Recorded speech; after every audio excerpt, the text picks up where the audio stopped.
What's going on, everybody? Welcome to a special episode of the Crane Kicks Lex podcast because it is Jessica's podiversary. Woo, And woo. she had to bust out the beard. Yep, had to bust out the beard We'll for see how long it lasts. Yeah. That's a very Yukon Cornelius beard. Oh, yeah. You know, Very much. It just reminds me of Tis the season. I feel like you're gonna break out into silver and gold at any moment. Are you? No, you don't have to. It's okay, Jessica. You don't have to. All right, I'm not gonna put that on you. Yeah. Okay. I'm already over no, it's really scratchy. It's really scratchy, but it's fun while it lasts. Okay, all right, fine. Maybe we'll get you like a high quality one sometime, like the real like high end makeup studio ones. Oh yeah, that aren't as scratchy, and you just based on for the pods. But no, happy it's been a year of you being on the pod. Well, as a recording 2 days shy, but whatever. Technicalities are dumb anyway. By the time people are listening to this, it'll for sure have been that day. So we're super excited that you've been with us for a year. Yay. So far. Thanks. It's been I don't remember celebrating mine or Kyle's podiversary. So this is bad. Weird. Correct. Yeah. This is weird. I guess you're anyway. All right. Yeah. No, just kidding. just saying. Yeah. Congrats on your podiversary, whenever that was, Dylan. And Kyle, do you remember when you joined? I don't even remember my own podiversary. For being honest, I don't remember the first recording. Somewhere in the ether, we'll figure it out. Or I'll write it all down somewhere, and I'll remember next year, and I'll make up for it with extra gifts. Just getting any gifts. All right, let's talk about the big news first, because there's lots of stuff we can talk about today. A whole lot of stuff. I just feel like we went from like, oh, let's just talk about the one game that happened to, oh man, this happened. What about this? And then this. So obviously, the big thing on everybody's mind is the coaching news. I am the head coach of my girls soccer program at my school. Yay! Is that the news we were talking about? Coaching news. It is big coaching news. I'm excited. I am very excited to start out. So I'm finally head coach of a program. We'll see what happens. We're probably going to go 1,000,000-0, like for probably sure. 5 million goal differential. Yeah, it's a lot. But it'll be so much that LSC is going to ask you to come coach. That's the tricky part. I haven't signed my contract with the school yet because of the coaching situation with LSC. So we're negotiating a deal, trying to figure out who's actually going to offer the most money. It's neck and neck right now. But I don't know. I think I'll probably do it for the kids and stick with my school. So I hate to break everybody's heart, but I'm going to probably have to pass on LSC for the children. For the children. That's the only reason. Yeah, exactly. But no, there's been massive coaching news on the LSC front. Literally hours before this recording, Coach Boss is out officially. The rest of the technical staff seems to be staying. As of right now, I mean, who knows? You know how that stuff goes. It's like we're retaining these people. Who knows if that's going to stay that way? But it might. No matter what, we have a new coach coming, right? Been some speculation about this. I know we've had a lot of questions over the past few weeks saying, hey, what's going on? What are we doing? Are we going to keep Boss? Are we not going to keep Boss? And, we've had that track record, right, of we just go ahead and cycle coaches. I mean, we've had more coaches than seasons by far at this point. And so it kind of isn't really that surprising, but still maybe a mild bit of surprise comes with this. What are our initial feelings just on moving on now that it's like official? There are no more question marks. Jess, you want to go? Okay. I wasn't sure who.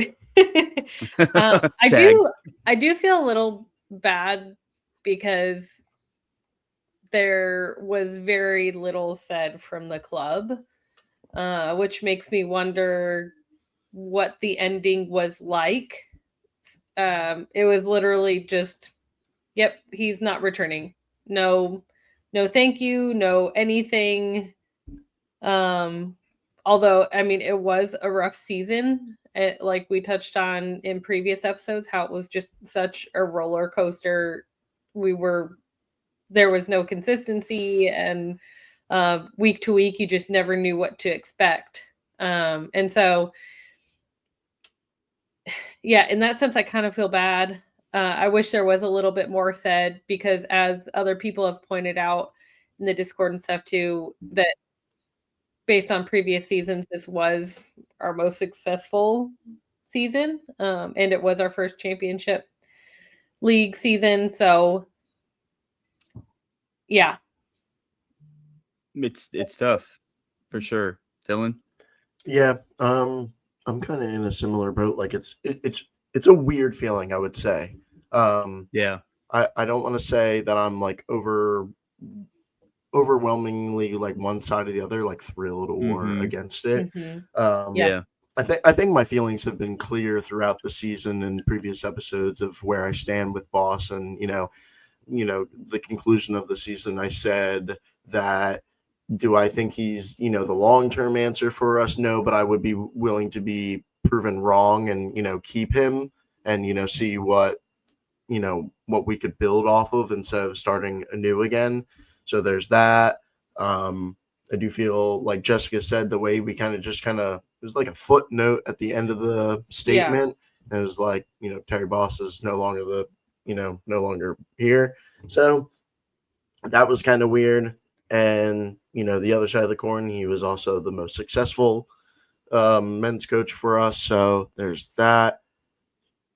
But there's also rumors of us going after, big names for head coaches. So I'm like very, very much right in the middle of this situation, because, we could end up getting one of these rumored names, and that could be really awesome for the club. But I also think we're making weird moves. I think it's, kind of shady business we're doing here. So I'm very much in the middle. It just, for me, I'm in the same boat as the both of you. I mean, I've said this before. I kind of feel like having him for one more season just to see, can we smooth out some of these things, would not have been something I would have been upset with. Because the constant rotation of coaches is just so tough. It's so tough because we've talked about the avalanche effect with that, right? You rotate out a coach, you say, we're going to keep these players, or we want these players, but then a new coach comes in, new coach says, I don't want these players. And then you get a whole brand new team. And then the excuse is, well, it's a brand new team. It takes a while to get going. Like, we have to kind of find our momentum. And it's like, okay, but we wouldn't have to find our momentum and get everybody gelled together if everybody was pretty much from saying, right. Yeah, exactly. So it's my hope. My sincere hope is that whoever we have locked in as our coach is deeply involved in the process of these new signings and the people that we've chosen to keep. And that we can find some consistency in that regard. We can't keep doing the whole rinse, repeat. You know what I mean? It's got to find momentum at some point. And maybe this is the coach that does that. Maybe finally we have somebody that's like, all right, I'm going to have at least a moderately successful season, because while Boss was our most successful coach in our team's history, let's be real about it. We didn't really experience a ton of success objectively as far as like league results are concerned, right? Like we got beat by MLS Next kids whenever we were, battling it out in the Open Cup. We had a tough time in the Jaeger Cup.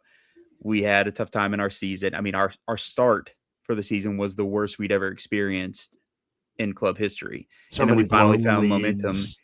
Yeah, we found momentum, and then it just went right back. So we just couldn't sustain. And again, I've made some excuses too for Boss. We had injuries stack up on us at the end, and of course that's going to affect things when you have that many injuries to that many key players. But it's kind of a conflicting feeling. I think that we probably should have seen out another year with him just to see what we could do. But I'm also not behind the scenes, and I don't know what other factors were at play. Maybe it just wasn't working out mutually, and both parties were like, you know what, we're just going to kind of move on and do our thing, go in a different direction. The names that are floating around are out there. Again, this is not anything certain, so nobody go put money on this, but rumors going around that Ben Pierman from Charleston, possibility. Danny Cruz, Lou City, possibility. Those both kind of feel like outlandish though, right? Because like, why would either of them leave a successful program that they already have to go somewhere else? So I don't know. Part of me is a little bit skeptical that those are actual factual things, right? There might be another name out there that nobody's thought of before. And, you're going to expect that type of stuff this time of year where people start throwing around names and, expecting that we're going to make a big run at some big names, even on the coaching side, because we have so much money and we've invested so much in coaches and players and whatnot. And if we're being real, that's probably the one area that we've struggled to find like solid success and say like, here's that big name that's going to lead our program, is the coaching side of things. Every coach that's come through, people have been like, okay, yeah, let's see what they've got. But I don't really feel like anybody's ever been like, oh man, like that's the coach you guys picked up. And maybe that's what the club's trying to go for this time. Maybe they've got somebody in mind that, is going to make people say, oh man, that's who you've picked up. And I kind of hope so. I don't want us to have somebody that comes in and everybody's like, all right, I guess we'll see what happens. Because we need a very particular type of coach. We need somebody that can get the chemistry right for this team and manage high levels of talent. Like it cannot be just like a machine of individuals. It has to be something that manages to be cohesive. We have to have somebody that can find a way to basically field two teams worth of starters, kind of like what's happening with our women's team, right? I was going to say, we need another Mac. Yeah. And personnel to go with it, right? As far as like the players that we have waiting in the wings, because it is a really nice problem for our women's team that for a lot of the positions, you're saying, all right, like I don't really care who starts in that position because everybody we have for that position is phenomenal. We need that. We need all these things to coalesce and turn out something really great for us. It just doesn't feel sustainable for us to keep doing this whole cycle. It just doesn't. And now the fear I have is we get this new coach, whoever it might be. Maybe it's one of those two names. Maybe it's somebody different. Maybe it's somebody nobody thought of at all, and they're now in this position. What do we do if they experience a 9th place finish and don't have any hardware? Yeah. Do we recycle them and start it all over again? So there's a little bit of that fear for me, like no matter who comes in, what's the trend going to be? Because again, we've mentioned this, the constant cycle is also showing that our club struggles a bit with loyalty. The Ates Diouf news, how he's officially gone to Detroit. I mean, all the players that were out on loan, Nico Brown, Azad Liati, Kimball Jackson, all those players that were out on loan, they're released as well. So we have a little bit of an issue with saying like, we are willing to fully invest in you and you're going to be kind of like our piece that's going to glue everything together. We're going to build around, you're going to be the face. And we've got to hopefully get that right this year and start finding those pieces, those things that the club itself is willing to say, we are locked in with you, just like you are with us. So I want to see us hopefully have that no matter who we bring in for this job. Yeah. Yeah, I agree with you. Yeah. We'll kind of find out. Supposedly I'm hearing some point this week, maybe. I mean, I don't really see any reason to hold off because we're already announcing players. We've already announced Coach Boss is gone. So we might as well just go ahead and, I don't know, put some Neosporin on that wound, that we've ripped the Band-Aid off. Let's just get the ball rolling so that way we can, figure things out and kind of at least have a little bit of a preview of what we're going to be expecting as things start to really take off in the season. Speaking of some other signings though, and departures, we already mentioned those. But for signings, we have one new official signing, two that I would say are beyond rumor at this point. Some pretty reputable sources have tied these two other players to our club. I mean, I would assume we're going to see some official news on that this week. I guess maybe not. Who knows? But we have Arturo Ordonez from Lou City who has joined us. That one is an official announcement from the club. Defender, center back has done phenomenal in the league traditionally.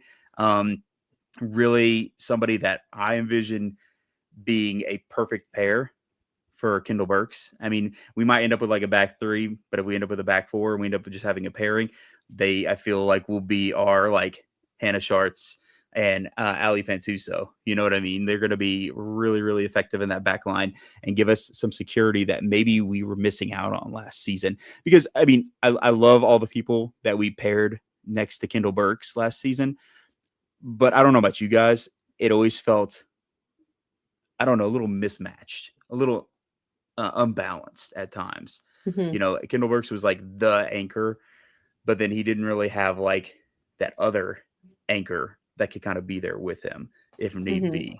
We had a lot of players that were really, really great. I just feel like their skill sets were very different from like your traditional like center back, right? Like Danny Barbier, right? He would just constantly get up in the attack, which was cool. That's kind of a modern center back thing to do, but he never really felt like one of those anchors. Daniel Wu, not so much one of those traditional anchors. It just was a lot of fluidity with who was in that position. And I think that this pickup could be a big game changer for us as far as how many goals we end up letting in. Now, Tyler, let me ask you this player, he was the 2023 Defender of the Year. Is that correct? Right. Yes. Yeah. So, we're going into the 2026 season. Why, some people might wonder 2023 Defender of the Year, has he dropped off a little bit since then? What is his stats like in the last, 2 years for 2024 and 2025? Will he be able to keep up the production? And I think that's a fair question that people have. Whenever we're bringing in players that, they're a year removed from whatever accolade that they won. That being said, I think that it's okay for players to have an off year.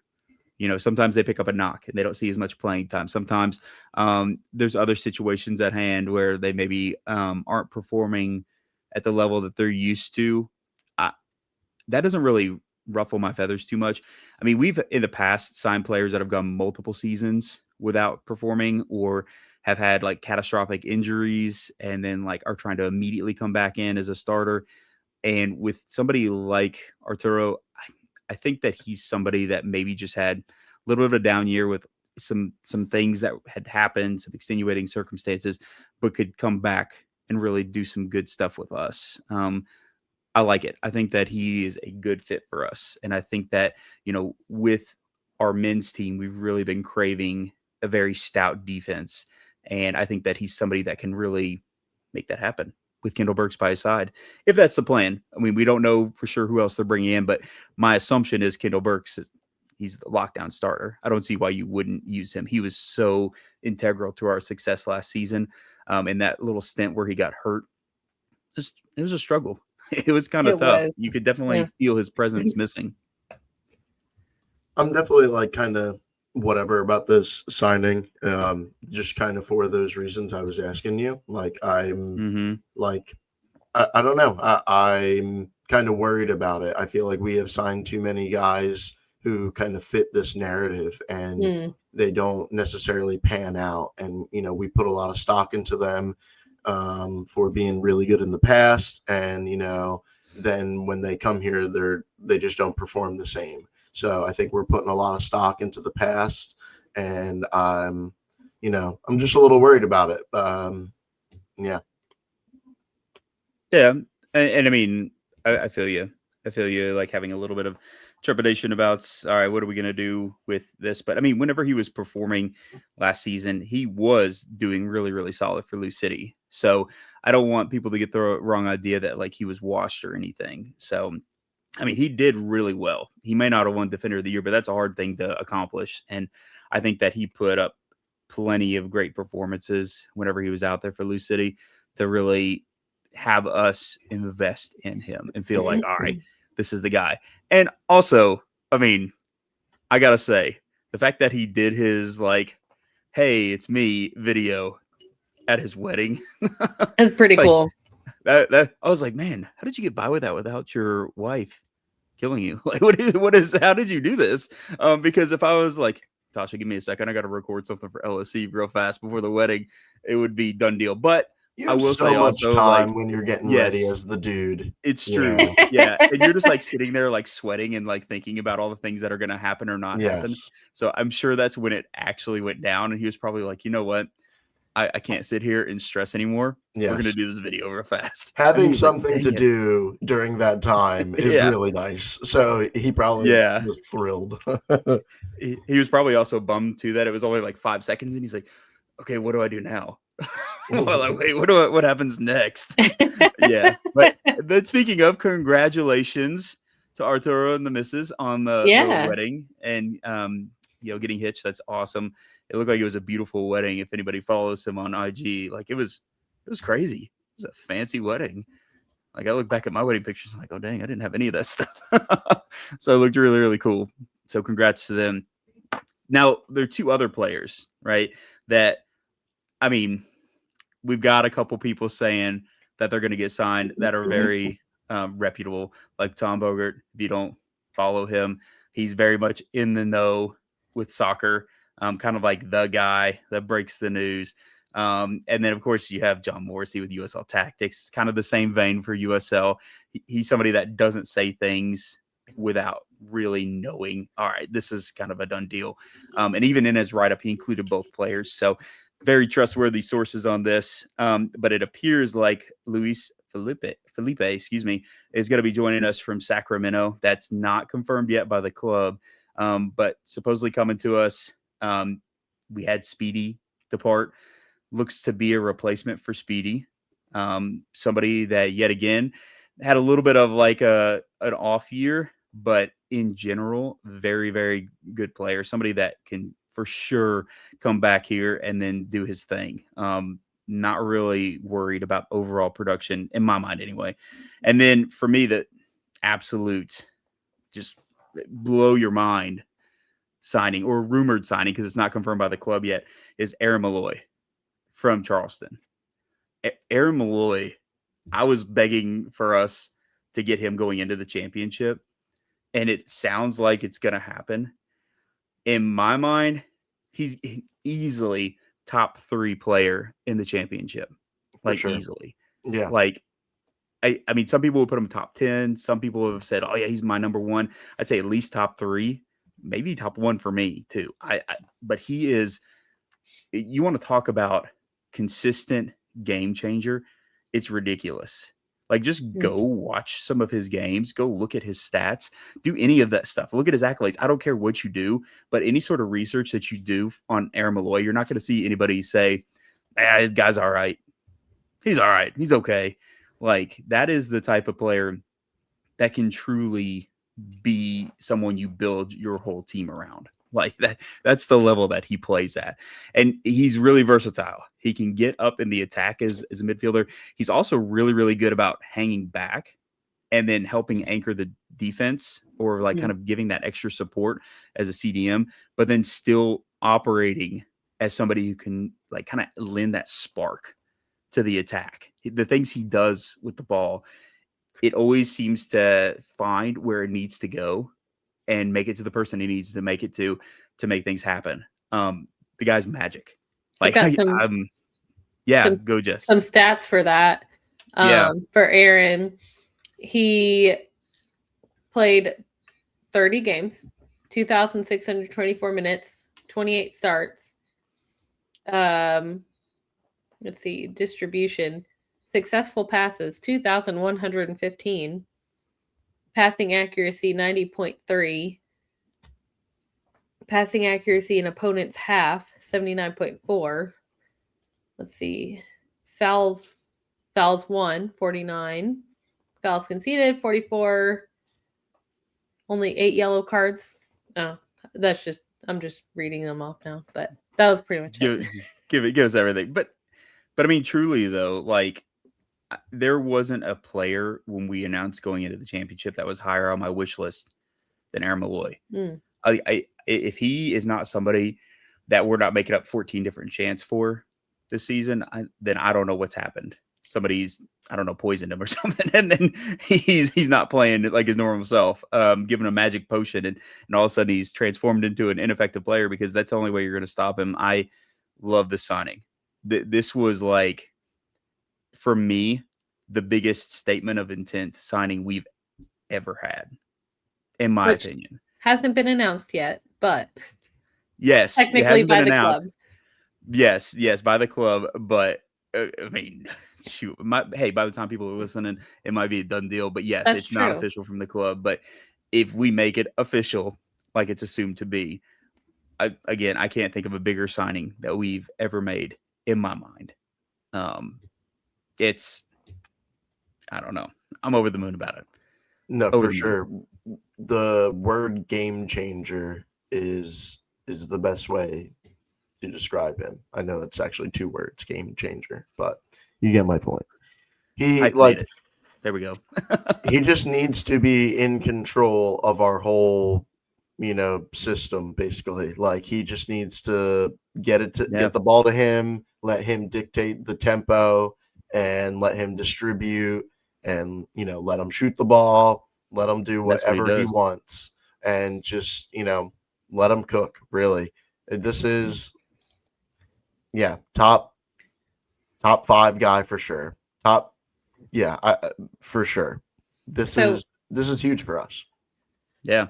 If true. I don't.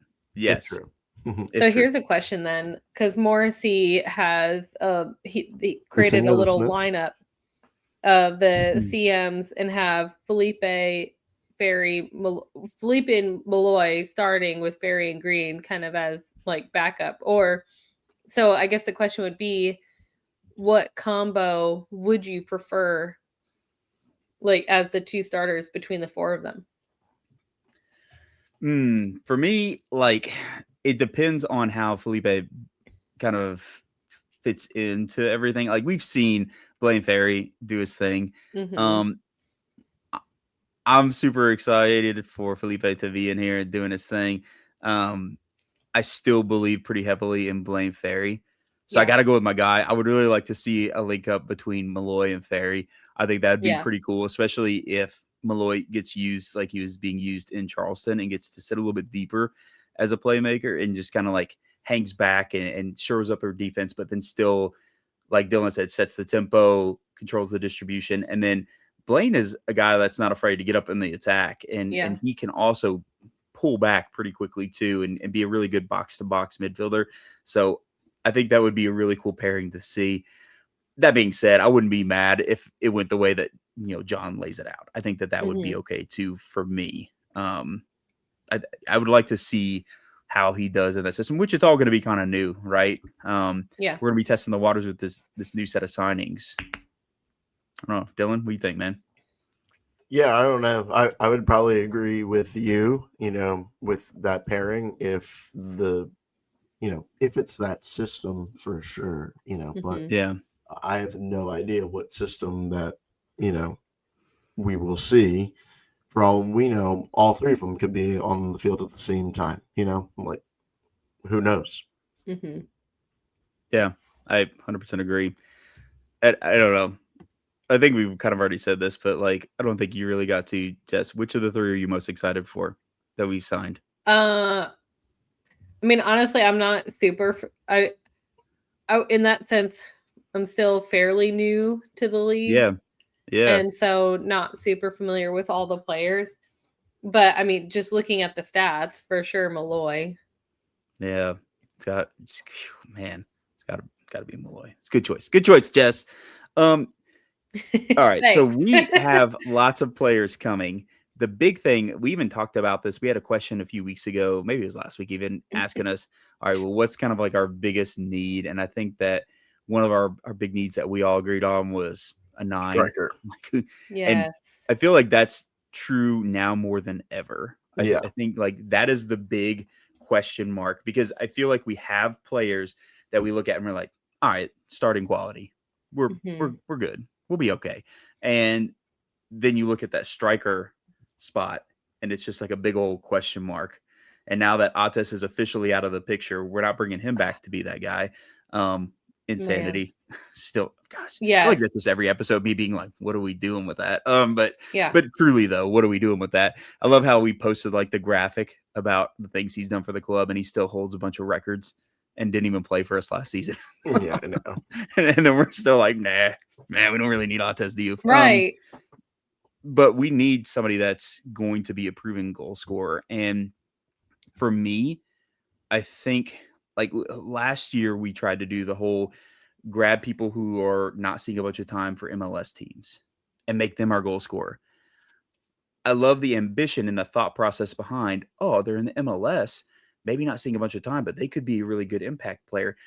I personally would rather us look around the championship and say, no, who's doing it at this level? Who is out there doing scoring goals?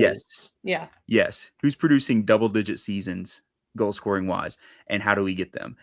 That's what I would prefer, as opposed to one of these teams in MLS being like, well, we got a guy scored a lot of goals in college. We got him on the bench. He scored like 5 goals for our reserve side. You want him? Not to say that you can't find somebody that does their thing from that spot, right? You could end up pulling a diamond out, right? But I want proven for this level, preferably. Or comparable level is cool too. Not somebody who is considered a reserve player for some other league. Yeah. Because that was one of our biggest frustrations, I feel, that we all had last season, was it was just like, why aren't we just getting the ball in the net? Like, where's our clinical striker that's, out there doing the Addie McKay and Cat Berry stuff? Like, where's that at? And we've just been missing it. So we need that signing to happen. And I'm very curious because, they hinted that there would be multiple announcements this week. And you know how they like to stretch it out sometimes. Sometimes it comes in batches and you get 2 or 3 a day. Sometimes you get 1 a day. It depends. But I really, really need to know who we got, who we're going to put in that spot for us. Yeah, that's a tricky one. But we did have a question before we kind of move the gears here. So Eric had asked us, speaking of signings, if there was a league outside of USLC, we'd like to see the men's team try and sign more talent from. What league would we want them to look towards? Which is kind of a tough question unless you watch a lot of other leagues. I think I already said MLS is cool and all, but I'm not really highly rating it if they're not receiving a lot of minutes. Of course, we got real lucky with Michael and Kieran, so it's not like it's a bust. Mine's maybe a little bit more in general. I don't know that I really have a position in mind or necessarily a certain player that I'm like, we need that player. And I know there are a lot of moving parts to making this happen, but I've always thought it's kind of like criminally underused when it comes to scouting from like the J League. I actually watch a lot of J League games. So Japan's Premier League, basically, because they're just on YouTube and you can just watch them and they come on super early in the morning. So whenever I get up and I'm making breakfast, I'll just throw on some games. There's some really talented players in Japan.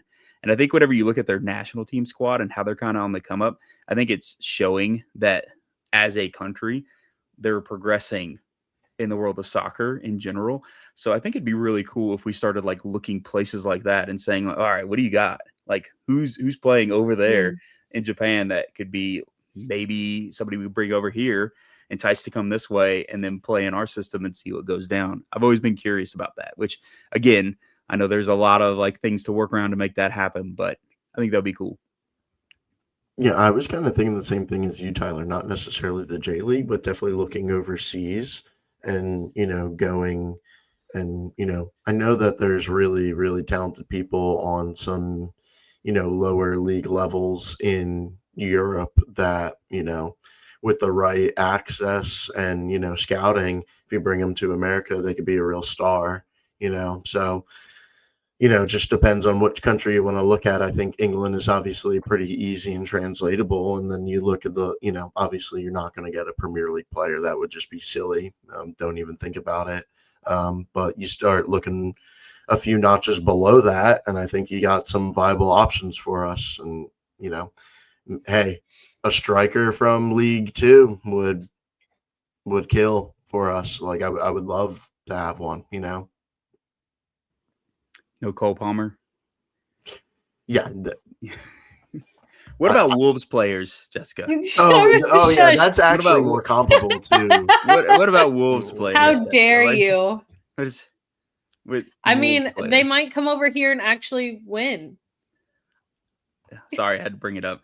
I'm feeling all high and mighty If you because didn't, Everton's I actually was doing going okay, and I'm to. like, look at Everton up the toffees. I'm over here feeling myself a little bit this season. Honestly, sorry. it's gotten so bad with the Wolves. One, we haven't seen any of their games this season so far, and we haven't missed anything. Yeah. And two, I haven't paid as much attention to the Premier League standings because Why because get the hurt? Wolves have lost every single game. You're going to get relegated, so Oh, for sure. get ready to learn the championship. Like, And then your favorite player will apparently. come to LSC. Yes. Yeah, that's the long game. You're There we go. sabotaging them. You're like sending somebody to go shoot fireworks outside of their hotel the night before a match, so that way you can get your favorite player sent over here. I see it. I see the long game. Respect, Jessica. Yeah. For sure. How did you know? Just I know things. Yeah, all right. Well, we got a lot of mysteries going down with the men's team. I think a lot of them will be solved over the next couple weeks, and then we can kind of let it all settle and see how we feel about everything. I'm very hopeful, but I'm always very hopeful about this team, despite us kind of doing the same thing over and over and over and over and over again. But whatever. At some point, it'll work out, and then we're going to be top of the league, right? One day, Sisyphus Totally. will get the boulder up there. That's right. We all got to be back there pushing too and just lend a hand. You know what I mean? One of us will get it there. All right. Let's talk a little bit about another one of our branches. So our academy team, which has been doing great all season. I know it's kind of tough to follow the academy stuff because, it's a little bit more few and far between as far as what stuff comes out, but they were doing really great. They went and played in the Academy League Finals down in Florida, and they ended up getting third place. So huge congrats to the academy team. That is a great accomplishment. I know everybody's like, well, just third place. No, that is awesome. I don't think you understand. You had to do so much to get there. So it's really, really encouraging because I know even speaking back to before there was a first team of any type, that was one of the ambitions of this club, was to kind of get into the youth game, right? And then develop youth and then create teams that could eventually produce players to go on and achieve their aspirations, right? So maybe that is within the collegiate sphere, maybe that's within the pro sphere. And I feel like us, as we make progress and do better and better and better each season with our different youth programs, it's getting us closer to that. I think sometimes there's a little bit too much ambition early on from, certain people within the club being like, yes, by next year, we're going to have 1 million academy players playing on the pro team. It takes time, right? And I think that was a little bit of just very excitable energy coming out. I think now we're starting to see a little bit of that bear fruit, though. I don't think that we're quite at the point where we're going to start just having regular signings from our academy. Just whenever I say regular, I mean in bunches or anything like that. I think we're getting kind of close, though. I think we got a couple more years and then we'll be seeing kind of like Lou City, right? How they've been having pretty consistent signings for their pro side coming out of their academy system. I don't think we're terribly far off. But we still have some work to do. But nonetheless, this was phenomenal accomplishments. I know Coach Quinn Huddle got coach of the tournament. Congrats to him. That was huge. Jose Flores got young player of the tournament.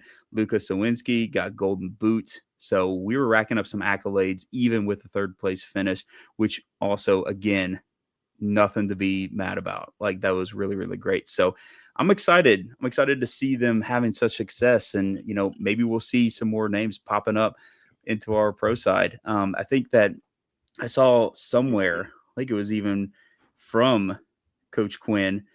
Of course, he had to give his players some props. I think 10 players were training weekly with the first team throughout this past season, which is pretty great. Wow. That they're getting that level. Yeah. Well, they're getting that level, right? So, 5 of those players played in USL2 games. You guys know our USL2 squad was pretty legit this year. So we're obviously giving them a lot of great opportunities to try and, flex their soccer skills, try and grow as people and as players. So looking forward to more of that. That's really, really great way to end the season. So congrats, everybody involved, the whole crew.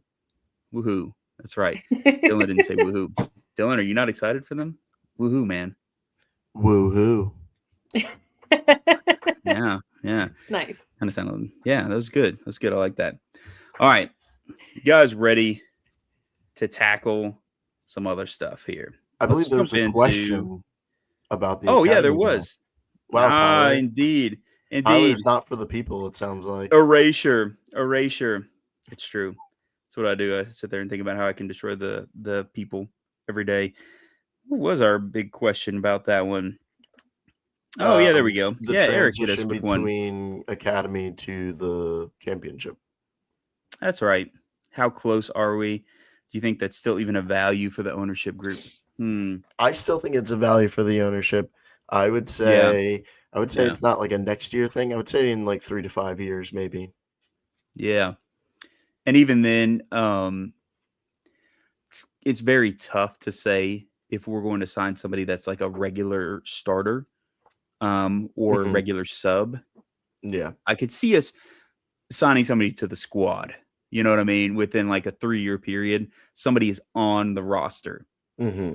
Now, that could accelerate, right? You might have one of those talents come through that you're like, oh man, they like, that's it. Like the Winder twins, or not twins, the Winder brothers for Lou City. They were really, really successful in their academy system, got those pro contracts. And we might see something like that sooner than we think.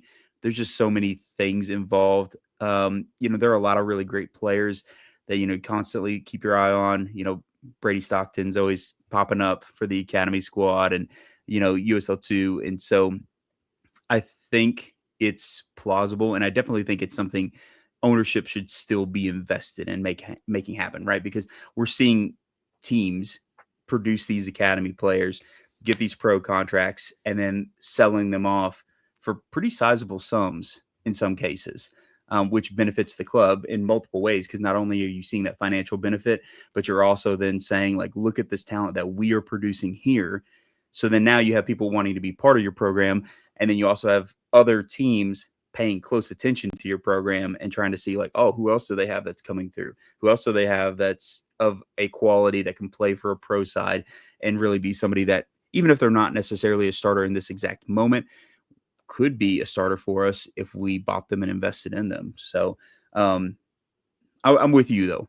3 to 5 feels pretty good to think that we're going to see some real dividends coming from this.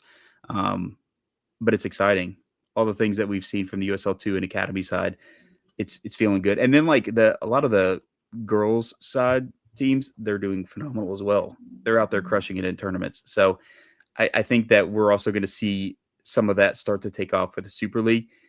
That one might take a little bit more time because I feel like even just the youngness of the Super League, it might cause that to be a little bit of a slower process. But I don't see any reason why you couldn't possibly have somebody coming through within 2 years on that side of it, which would be amazing. Because I even have like some former students that play for some of those teams, and I'm sitting there like, dang, they might be like a pro one day. Yeah. And I'm sitting there and be like, oh, yes, I taught you social studies one time, which is really, really neat. I definitely think we would be sooner for the Super League team versus for the championship team. I think I think just the way women's soccer is set up in the U.S. is we're way further advanced in that aspect. They're more pro ready faster. So I would just say that. And then even, going back to like the championship, for academy and, they may not be a full starter, in that time, but I think we will have one of these academy players feature for the championship squad by 2030. And when I mean feature, I mean they'll get some playing time and it may not necessarily be a starting role, but by 2030, we should definitely be seeing it. Yeah, I would agree with you, man. Oh, youth is the future. Invest in the youth. All that good stuff.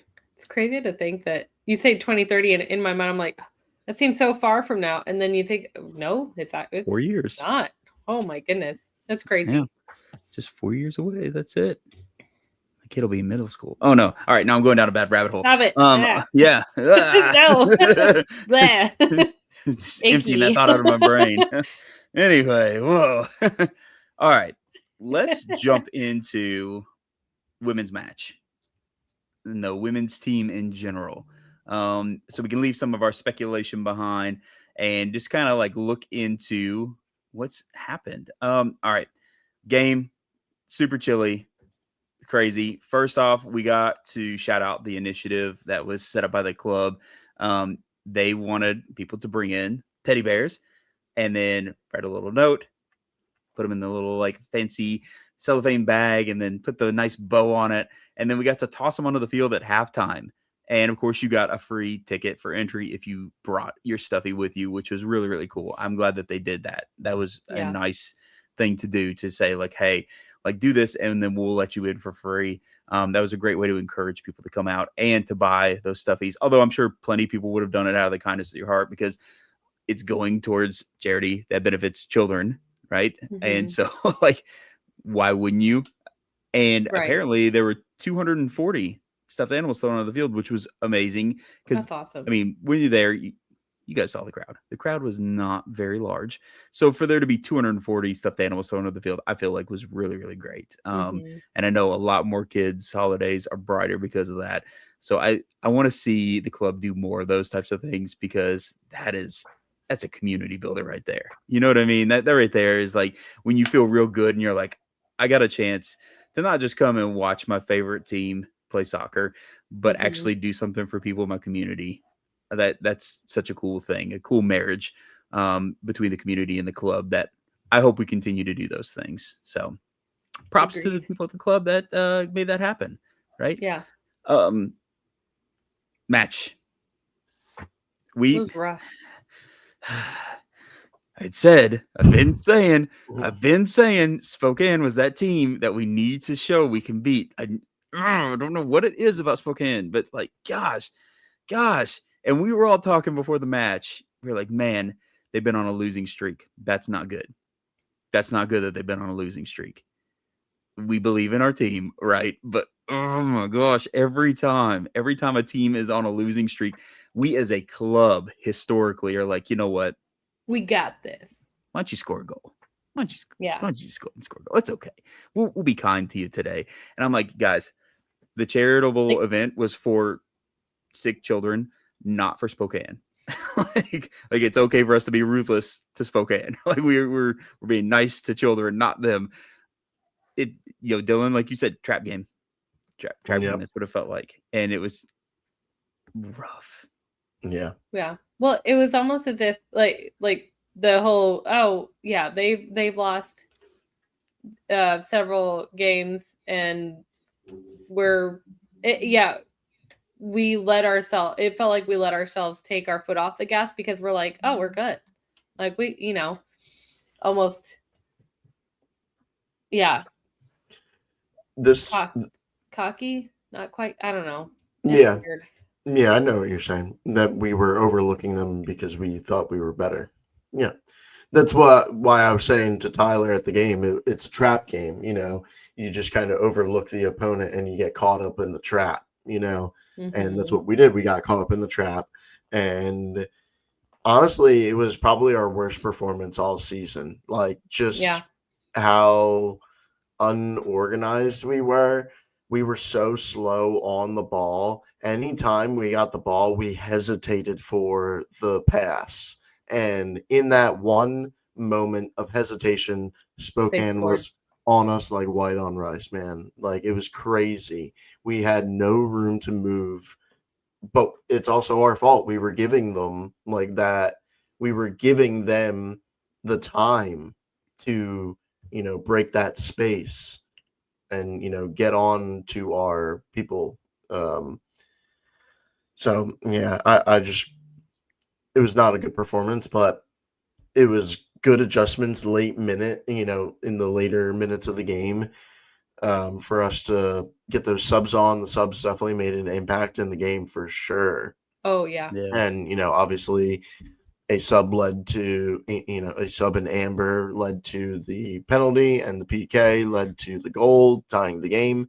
So there's that aspect. But man, it was just, and it, sucks to go out there when it's cold and we watch that and we're like, oh, Yeah. And Sorry, Jess, go ahead. I was just saying, and it's such a conflicting feeling too, because we haven't lost yet. And so, whereas during the men's season, like that was normal. We're like, oh, we lost it again. We were doing really well, and then we just, I don't know what happened.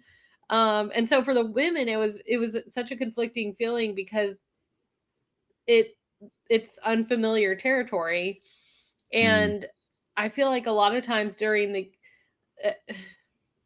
I feel like the strategy is normally we control the game, we control possession, and this game was not the case. We let them get the ball in times where I feel like we could have easily won it. Gave the ball away a ton, which was also unusual. Yeah. That was, oof. And so, yeah, it just, before we were getting ready to record, I rewatched the goal, unfortunately. And I felt like we just stood there, which is, it's just not, that's just not how we play. And the women, I'm sure that's something they're really focusing on is, getting that fire back and trying to be more in control of the possession, because it just was not it. On that goal, I was waiting for like the glass break sound, and then somebody go, "By God, is that Kalen Fox?" And he comes in and does like a bicycle goal line clearance and saves us. And I'm like, "You did it for us, Kalen." He's like, "Thanks, kid. That was for old time's sake." And then just walks away. But no, like you're right. They kind of froze on that. And we already said this, but the passing was just like weird. Like we weren't even checking to see if a player was running up on who we were getting ready to pass it to. Like, and of course, we have a different view. We're in the stands. We're not under pressure. We can casually watch the game, so we can see these people making moves and reading the game. But we're all sitting there watching as a player is moving to intercept, or at least immediately pressure whoever's receiving the ball. And it was just weird how much it seemed like we were second guessing what it was we wanted to do. You think back to the Brooklyn game. 16 pass sequence. I was going to say this too, Tyler. Boom, boom. Yes, decision. And then in this game, it was like indecision. And Spokane was like, well, I already know what you're going to do.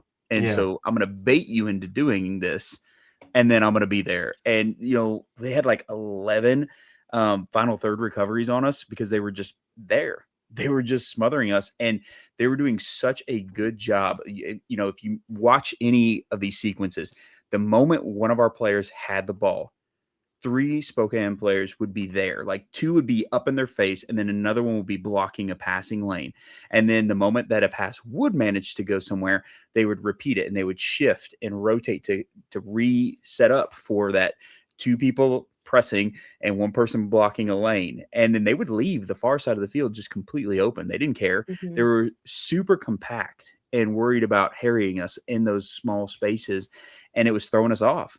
They just gave us 0 breathing room ever. And they were really just like daring us to switch the play. They were like, I mean, that's fine. You can switch the play. But while the ball is floating through the air, we're going to be able to get there. Yeah, we're just going to run it down and then press again. And there were times when we had possession, and then, our keeper would send the ball, and then we wouldn't be able to maintain possession, and then it would go right back to Spokane. Yep.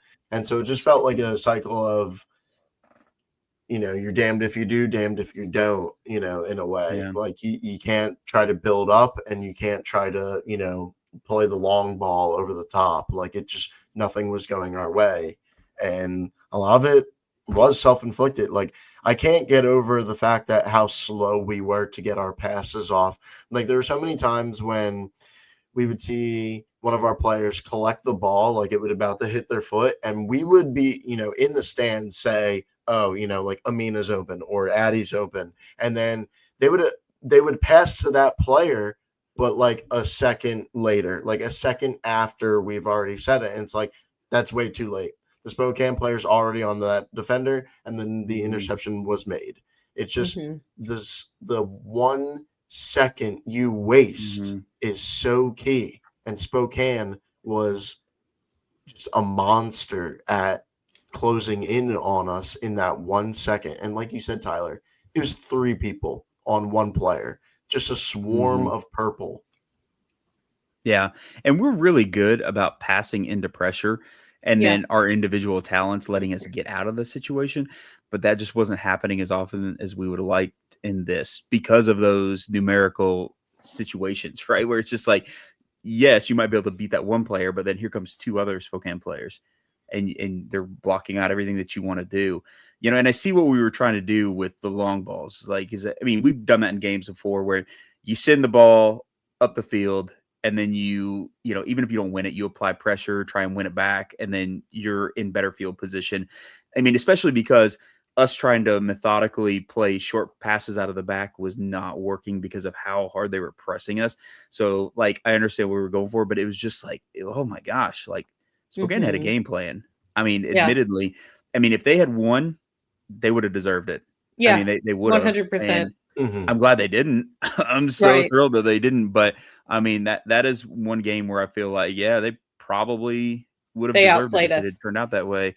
They did. And, you know, I feel, though, that we did show that for teams to pull something like that off, they have to be 1,000,000% on their A game. They have to be playing at like such a high intense rate that it's not sustainable overall. Yeah. I mean, they were subbing like crazy. And of course, some of that was time wasting. You know, that was a time wasting technique. But I also do think that their players had to have been getting tired because they were constantly trying to press and close down and be up in our face just with relentlessness. And I think that showed that we're the type of team, yet again, that every team is going to try and come with like that maximum effort no matter what, because they want to be the ones to take us down. And it's going to get harder and harder as we go through the season to fend that off, because at the end of the day, you're going to probably run into a team that has it completely figured out and they have a great game and maybe we're just a smidge off.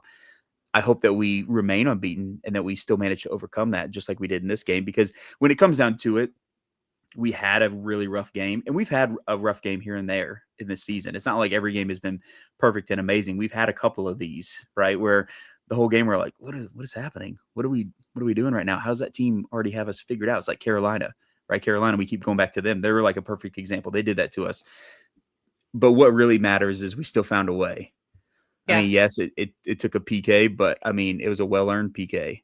You know, we had finally, with our substitutions, you know, once we got in, you know, Gaynor and we had Moyer and Wynn come in, it's like we got that little bit of spark. It kind of returned to us, and Griffith was in there too, and we were starting to kind of be a little bit more in their face. You know, we just returned back to that pressing nature that we like to see from us. And I think that kind of threw them off a little bit. You know, we had said it was like maybe the last 10 or 15 minutes where we were making them make silly decisions on their defensive side. They were like just booting the ball away because they were getting freaked out because we were actually connecting passes and doing some scary stuff. It took us a long time to finally get there, but we got there. And I think that that's probably the best thing we can take from this game, is that even when we're down, we're not out, right? Like it's, we're still going to be able to find some way to get back to who we are and make things happen. And, you know, the players, the staff, I don't really think I saw a single one of them that was particularly thrilled with the unbeaten streak continuing, just because I think that they were like, man, we need to start doing like some things to get wins. Like we need to return back to being able to figure out like, how do we turn a tough game into a win instead of a tough game into a draw? But I mean, I'll say it. It's okay. It's okay. Like it's not dropped point. Like we did not end up with a 0. There was no goose egg involved. And that truly matters in the long run. Wins will start mattering in a big way though, because the next 2 teams are on our heels. Yeah. It's they've closed down that space, right? Because what, Jacksonville, are they number 2 right now? They're 1 point behind us. And all Yeah, the top 4, we all have 12 games played. right. And then number 3 is what? Are they 3 points behind us? Who's that Carolina's again? got 19 and Fort Lauderdale's got 17. Right. So right there on our heels. And when you also consider who's on our heels, Jacksonville wasn't like the toughest game for us. Carolina was. They were very much like Spokane. They gave us some fits. And so to see them that close, you start worrying like, okay, are they getting a little bit more momentum? But yeah, teams are catching up. For as great as we are, for as amazing as we've played, and the fact that we are unbeaten, it still remains that us losing out on wins is starting to kind of catch up with us a bit. And I think the team knows that. I think that's why none of them were like overjoyed with what happened against Spokane. And honestly, that's what you want to see. I don't want them beating themselves up, but you do want to see some of that competitive spirit to be like, we're stronger than this, and we got to show it. Well, and it's like what Taylor Olimer said in the post-game interview is like, we know we're better than this, and we know our standards. We have high enough standards that we know this wasn't our best game and that we have a lot to work on. So yeah. And so I think, in the first game after the Thanksgiving break, there was a part of me that was a little nervous about that, coming back after a holiday. And so, we definitely had some cobwebs to dust off, apparently. Yeah. The weather doesn't help either, for sure. We went from playing in Tampa and having a week off to then like it's 30 degrees and the ball is a rock, and just it's challenging. It's challenging readjusting to all that. Yeah. I don't know. I don't feel upset, but I do understand the situation that we're in, where if we want to, win out, like, again, playoffs are a factor. So making the playoffs is honestly number 1, but this is a team that deserves to win the Shield. And so like, I'm going to be greedy. I want us to hold down that number 1 spot. I agree. Forever. Like, I want us to just be number 1 the whole season and then win in the playoffs. I want double, right? And I think it's okay to be greedy. I mean, after what we've suffered as a club, why not? Why not us? And I know that they'll use this as a learning opportunity.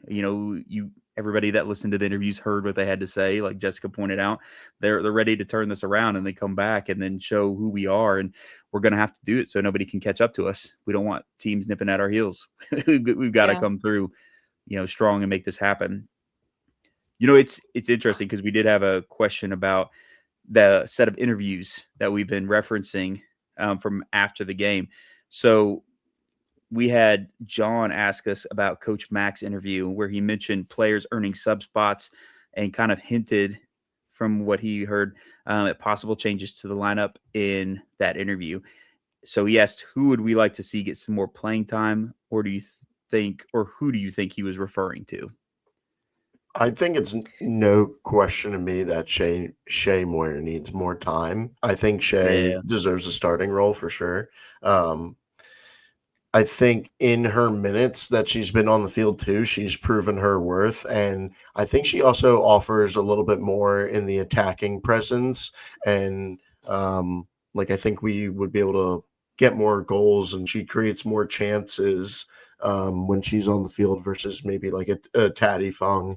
And I also feel like when in the previous game, the momentum shifted when she got on the field for sure, right? Like, we all noticed it in the stands. Like, she was playing harder to get those chances than like anyone else on the field. She was going after everything. She was, putting her body on the line to make any stop she could. I just think that's the no-brainer choice to me.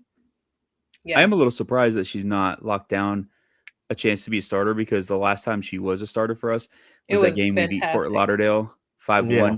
And then there was that goal that we thought might have been her, but it was Taylor's, but it was like, could have, you know what I mean? Like, Yeah, and again, no shade to any of the other players, but I do feel like she brings a particular hustle and style that I think is good for switching up on teams. And I don't hate the idea of like us doing kind of what Mac has been doing for like tough games. We just change like a couple little things for that match, and then it's like, oh, I didn't realize we were going to be facing this. And maybe that's kind of his plan in the long run, but I don't disagree. Jessica? One, I was gonna add, like, Shay and Sarah Griffith both coming on definitely was the right move. They both game changer. Brought the energy that was needed to change things around. Two, as we were getting ready for the post-match interviews, I noticed Hannah White in a boot. So I think he may have been referring to Justina Gaynor, because I think after she subbed in, I know she didn't get a ton of minutes, but I think she definitely helped as well bring that extra energy, her and Amber. So I think it's possibly them two, because we have seen Amber get more minutes lately. And then with Hannah White in the boot, I think Justina's kind of taken Hannah's sub spot for now. And so I think, I think that's been, those are the two that kind of come to mind. As I'm trying to think of the rest of the roster and who he could be potentially referring to. I think you're right, though. I really like getting Amber in as a super sub because of how quick she is. Yes. Yeah. I think just like having her going up against a, like defeated defense is super key. Kind of like how we would throw Khalid and what was his name? In at the same time, always like super late in the games. And it was kind of like a spark plug. I feel like she is also like a spark plug for our team. She's super fast, like I already said. The defense has to, like, she keeps them honest. Like that's the thing. She keeps the defense so honest. So I think having her as a super sub is like fantastic strategy. Getting her in would be awesome. Yeah. Well, and her with PK, like our sorry, go ahead. No, you're good. Yeah, I mean, you're right. She earned that. But I mean, I think it's good too, because when we think about kind of like, obviously for the wings, everybody's thought is like, who's going to start? Is it going to be Weinert? Is it going to be Griffith? Is it going to be Ekich? Right. And I think that having her as an extra option is really, really good, because obviously you got to go with two of those three. But then you can't just sub one of them. Working the wings is really, really tough. And I think that, like you said, Dylan, she's a phenomenal spark to the team to kind of close things out. And I'm really excited to see what Justina Gaynor has, because we've not seen a ton of her. But I do like what she brings to the table when she's out there. And, Jessica, you brought this up with Hannah. We don't know how long she's in that boot. But, I mean, I would assume we're going to see more of that, because we can't just leave Kat Berry out there for 90 minutes plus every single game, because that wear and tear is going to just really build up. So I think that's who he's talking about. I think you're 100% right, guys. And then Cassie Rohan, we've seen her as a sub quite a bit, but we haven't seen her get many minutes. Yeah. So I don't know if that's still, if Mac is still planning on sticking with that, or if he's going to switch it up. I mean, we know Nicole Vernus. We might, I don't know if we'll end up seeing her at some point. So, yeah, who knows? Yeah. I mean, I do think that we'll have to maybe do a little bit of rotating here and there, because we definitely have been playing hard. We play fast pace. We play with intensity. Certain players have been playing a lot of minutes too. Yeah. Yes. And we just do not want to end up like the men's squad, where we have all those injuries. And thankfully, we're approaching the break. So a couple more games, and then everybody will get a little bit of a break to kind of recuperate, to just kind of rest up and do their thing, which is good. That's one nice thing about the setup for this schedule. But still, we don't want to dig ourselves into a hole and then be like, ugh, what do we do now? For sure. So we'll see. Yeah, we got two more games, right? 2 more games Yep. left One until the home, break. then one away. One away. Yeah, the home one's another DC. early one. In Dallas. Yep. Yeah, December last time we 13th and played. then 20th, I believe.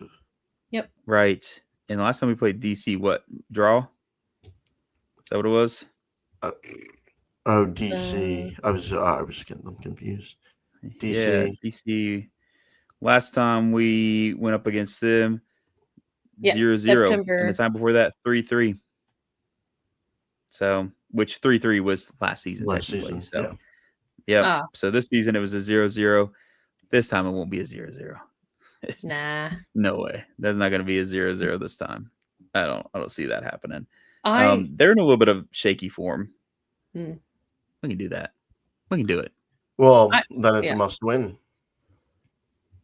It is a must win. And then, like, luckily, to finish off, don't we have Dallas? Yes. Mhm. Oh yeah, yeah. Just beat up on them again. Yeah, I was gonna say, we know how that went let's last go. time. Yeah, let's go. We're gonna get reinvigorated. We're gonna get that dub against DC, and then we're gonna go drop 13 on Dallas, and then prove real horses are better than mythical horses. So take that. I honestly believe 100% that we can finish the fall unbeaten. I think so too.